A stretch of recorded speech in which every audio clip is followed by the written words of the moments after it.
Facebook, Twitter, YouTube, Tumblr, Pinterest, these are all digital horcruxes that we use to store pieces of ourselves, making up our online identity, who we are. And how do we protect this valuable information that's so vital to our existence?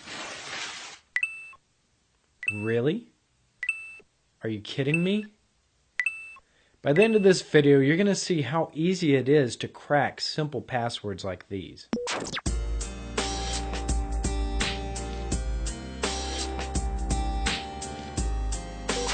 All computer programs and websites that require a password to log in store those credentials in some type of database.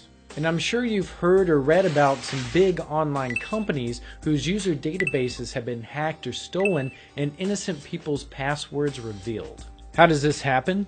Well, it's through a hacking process known as SQL injection, where hackers can exploit flaws in coding designs to gain access to a database. But we'll cover SQL injection another time.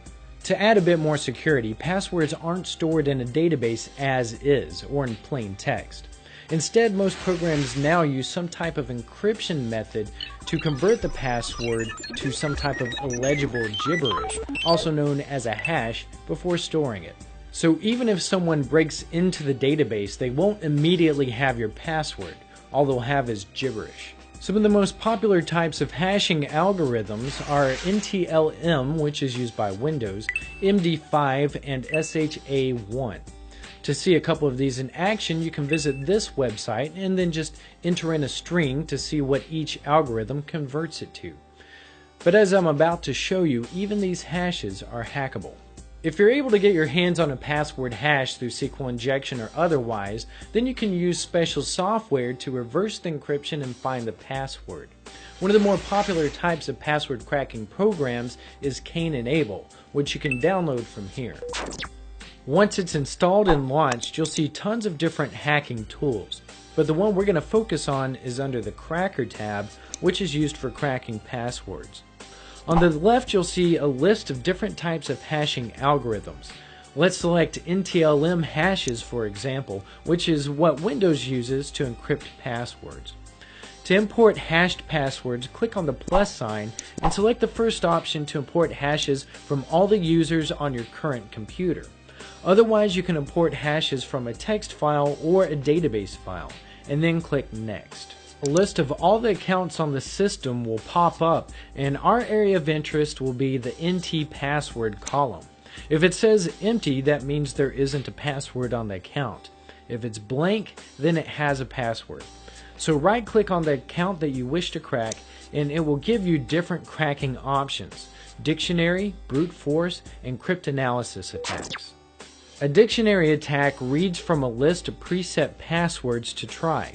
If you go to this website, you can download a list of the 10,000 most commonly used passwords. And then select the dictionary attack in Cain-Enable, choose NTLM hashes, and then right-click in the dictionary box to add this file to your list. When you click Start, the program will cycle through the list of passwords and convert them to the NTLM hash to see if it matches the hash in the database. If it finds a match, it will then display what the password is. The speed at which this process completes depends on the speed of your computer. The dictionary attack is the fastest way to crack a password, but only if it's in the list. If it's not, the next fastest way is through a method called brute force.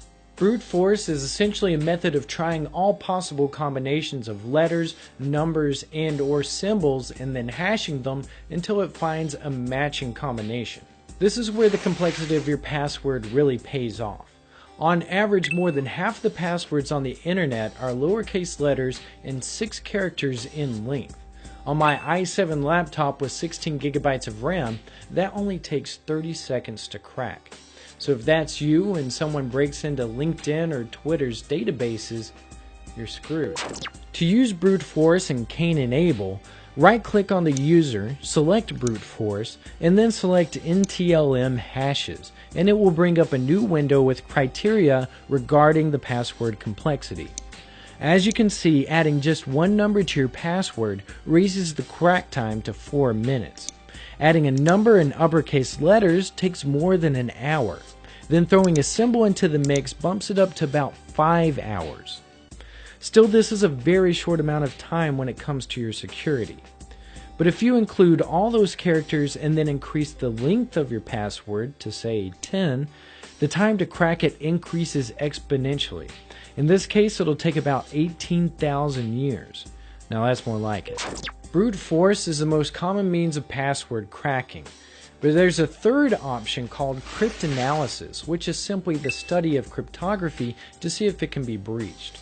This method of cryptanalysis uses what's called rainbow tables. Without getting overly complicated, a rainbow table can be a long string of millions of hashes. Then the rainbow table will take a smaller pattern within the original hash, known as a reduction function, and search for that instead of searching for the entire hash. The benefit to this is that it can be a lot faster, assuming you have enough memory to store all the hashing functions. And you can find rainbow tables to use by searching for them on Google. So with that, you now have 3 different options to try and crack other hashing algorithms. What are your thoughts on password cracking? Is it evil? Can it be useful? Let me know what you think in the comments below. And if you enjoyed this tutorial, please consider subscribing by clicking the subscribe button. Or you can just visit my YouTube channel at youtube.com/gigafi. Alright, that's it for this tutorial. Until next time, hack some fun into your weekend.